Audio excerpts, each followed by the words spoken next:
sin gur ben filmtas atá sa leabhar bhealach táhachtach áirithe go bhfuil chuir síos an bhain tréthe chrábha na céirde sin céird na iriseoireachta.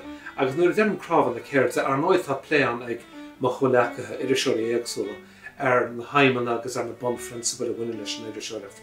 Ach an nuas sin tá pléan na bon riachtanis. Agus nuair deim na bon riachtanis tá smaoineh chuna scéal aimsiú tá fírinneach, atá filmtach agus atá simúil.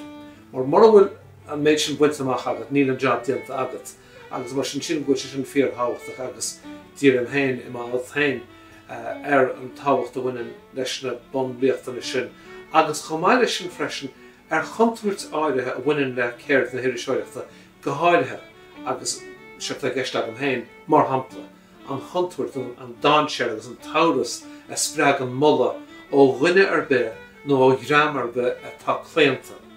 Agus cuimhníonn hain go persanna mar hampla ar bhíaltais an náiríú agus a díbriú as ific.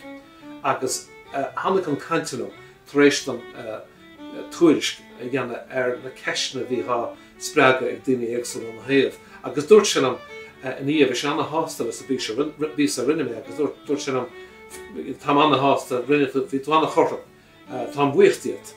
Agus cuimhníonn go raibh imníoch an uair sin nuair dúirt sin méid sin agus go dtíobhann go raibh sort lean náide na hain nuair a fuair mé amach níos dearnaí go raibh cúis leis an áras, agus go raibh fá an gur díbriú agus gur díbriú as efigé agus gur náirí mar annar a bheall a bhí denta agus a bhí sinar de chuindanna níos dearnaí. Agus sin chuir síos atá go héin in altain I Scéal Scéil. Chuir síos ar chóra eile a bheoríonn nó hagann sampla don áras a chuireann molla orring agus an fá go bhfuil údar leis an áras sin.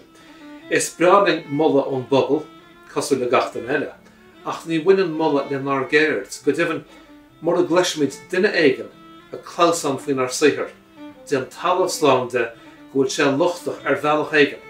Cuimhne mé go héag an molla scanúla dar chuala mé riamh ó sheachadadh. A casúir me deach lein cúpla bliana chuin. Chuir tú agalar bra ar mo bhuine ar maidin ar san teachtadála an fair pléid bhí mar go léir a bhla. Tá an fuór imlí ar an ríis nó de chuimhníam ar an molla nar hilmé agus nar heasta bhain.